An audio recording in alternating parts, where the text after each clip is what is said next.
Lunatic, the breakup revenge song we all needed, but specifically we got to talk about that video. I worked on it with George Gallardo. He called me and was like, have you seen the movie Psycho? And I was like, of course. He's like, yeah, we're recreating that. Like, you are the psycho in this. Hey, it's your girl, Emily Curl with iHeartRadio, and today we're joined by singer and songwriter who just released her debut album, Lady Jesus. We have UPSAHL here with us. Hi, UPSAHL. It's so good to see you again. How's it going? It's been a minute. Thanks for having me back. It really has. I mean, we last talked in March. In that time, you drop your debut album, which, by the way, we're going to get into that. It's so good. Congratulations. Thank you. In what ways was this album, Lady Jesus, sort of an introduction, maybe a reintroduction into who UPSAHL is? I mean, last time we talked, I was promoting probably my EP, Young Life Crisis. Mm-hmm. And it's interesting because like while I was promoting that, I was like going through a breakup and writing Lady Jesus basically as I was promoting something else. I feel like that's how it always goes. But like, yeah, making this album has been very therapeutic for sure for me, but also just like I've learned so much about myself along the way, and it's been like so amazing getting to kind of like write through like every possible like feeling that I felt in the past year. So hopefully like this album is like a very good representation of where I'm at in my life right now. So yeah, I guess it is a bit of a reintroduction. I feel a little like reborn or whatever. That's why I called it Lady Jesus. So yeah. Well, let's jump right into the title track, Lady Jesus. You said this song was a turning point for you, right? In what ways was this song a turning point? The album is pretty much in order of like in order of how I wrote the songs. So when I wrote Lady Jesus, I kind of had the first like 5 songs on the album. And I thought I was going to write like a breakup album. I was like, I'm going to write the saddest breakup album of all time. Like, let's go. And then I knew how like the story started, but I guess I didn't really know how it ended because I was still trying to figure myself out and writing through that process. And then one day I was on a writing trip with my friends, Johnny and Will, who wrote a lot of the album with me. And it hit me out of nowhere. I was like, wait, I think I'm actually like, okay. Like, I'm not sad anymore. Like, this is a weird feeling. I looked at them and I was like, I feel like I've kind of been reborn. Like, can we write a song about that instead of like writing all these like breakup songs we've been writing?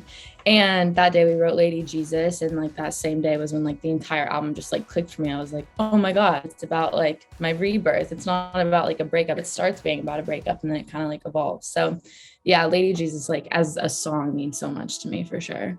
I mean, when I first heard that track and when you say right here lies the body of the bitch I used to be, I was like, oh shit, like, let's go. Yeah. I feel like that's like a perfect way to encompass all the other things that you're going to touch on. Like you mentioned, when you were creating this, you had Lady Jesus. Did you always know this was going to be like the title of the album? Yeah, I mean, the day that I wrote the song Lady Jesus and then that same night I like decided that was the title, it never changed since then. I feel like I reacted so strongly to it. I was like, this is a whole world I can build around the idea of like Lady Jesus and being this like savior figure for yourself or whatever. Like, it just made so much sense to me. So yeah, that's always been the title since I wrote that song. Yeah. So speaking of savior figure, I always thought this was interesting. You have another song called Last Supper in our track. And I feel like in this album, you're obviously exploring themes of religion.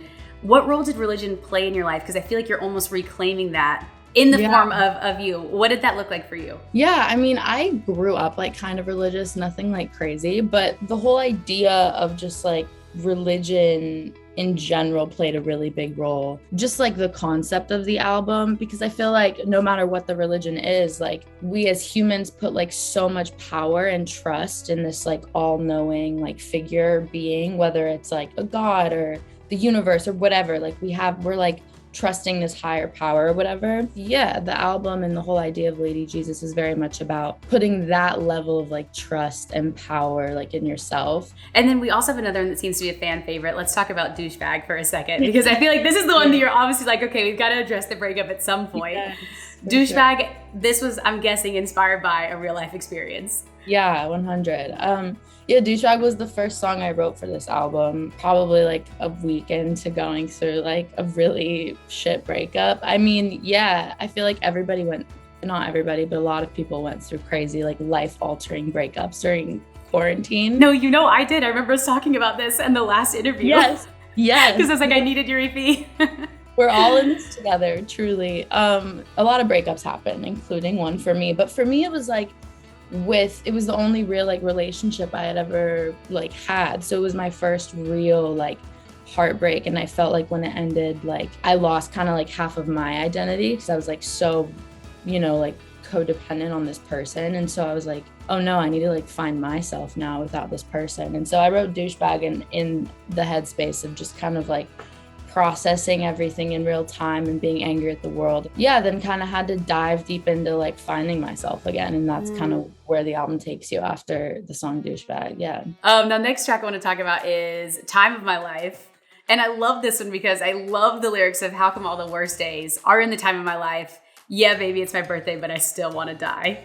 I'm like, first off, it's so catchy, and I feel like we've all felt those feelings before. Take me back to this moment when you wrote this song. What headspace were you in for this one? I always thought that you either had to be like super happy and like super having your life together or like super depressed. Like I didn't realize that those two things could kind of happen at the same time until it happened for me like in this past year. Like I was having like the best time. My career was doing the best it's been. Like I was feeling super grateful for like my life, but I also was the saddest that I had ever been, like trying to find myself again, going through this breakup, like the world was shut down. We all were like probably the saddest we've been in a long minute. So like Time of My Life is just kind of like embracing the idea that you can be two very extreme feelings at once and kind of like owning that. And it's funny because I thought that it was a unique feeling until I released the song and everybody was like, oh my God, like me too. I feel the same way. Where do you feel like you're at right now? I mean, I feel like I'm in a much happier place. It's funny. I was talking to my manager. I was like, because I'm going back into the studio now and like writing for whatever is next or whatever. Already? You're already back in out a week ago. Yeah.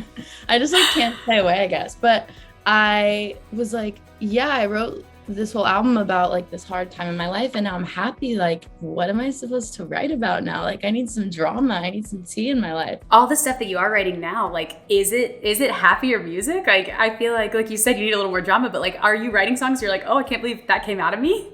Kind of, yeah. And I'm like, oh no, like exactly. I'm like, I need drama. Like I need to fall in and out of love again. Like it's time for some new drama. We'll see. But time to ruin someone else's life. That's what we need. Exactly. We'll see what happens. Speaking of that, a perfect segue to the next one, Lunatic. The breakup revenge song we all needed, but specifically we got to talk about that video, which was amazing. Tell me a little bit about that experience for you. Yeah, I mean, the song itself is very much just kind of living out this like psycho ex fantasy that we've all probably had once before. The music video is exactly that pretty much. I worked on it with George Gallardo, who's done all of my music videos since like Young Life Crisis, and he called me and was like, have you seen the movie Psycho? And I was like, of course, like where like the girl gets stabbed in the shower. Like, yeah, he's like, yeah, we're recreating that. Like you are the psycho in this. And I was like, say less, I'm down. And then I guess I've always just like trusted. I'm always just like so trusting of George. So I just like show up to set and I'm like, let's go. And he's like, fake blood, here's a knife, like let's go. And I was like, oh, we're really doing this, like we're full sending. Making the music video was almost as therapeutic as like writing the song itself. So it was a very fun video to make for sure. I have to ask logistically, the shower murder scene is so insane. How did you guys film that? So the camera was in the bathtub or in the shower, right? Tyler was sitting next to George, who was holding the camera with like a water bottle full of blood. And then I was holding like a stack of pillows on the floor, like stabbing them. So I like had something to stab. And Tyler was like putting blood everywhere. It was a very funny, like I have the funniest behind the scenes videos of that day. Like it was the most awkward like thing to film. Like everyone like squeezed into a tub. It was a good time. When you do a scene like that, or like when you're in a headspace like this song, like what do you do to prepare for that? I normally just am kind of like, all right, cool, like acting, let's go. But George is such a good director that he like tries to get me in the headspace, you know, because George and I were actually on set for another music video, People I Don't Like, when I was going through this whole mess of a breakup or whatever. So he like, you know, has kind of been there since the start with me on that. So he'll like bring up little things to like get me to like feel something, or, you know, like he's like really good at he knows he's been there. Yeah, he's really good at like bringing out I don't know, like the acting side of me. I can't act at all, so he really has to try hard. So the next one I want to talk about is I Don't Fuck With Feelings, which I think is probably my current favorite right now. Oh, because it just feels like it's in my current headspace when it comes to love and dating. I'm curious for you, this song, where were you? What was the inspiration behind it?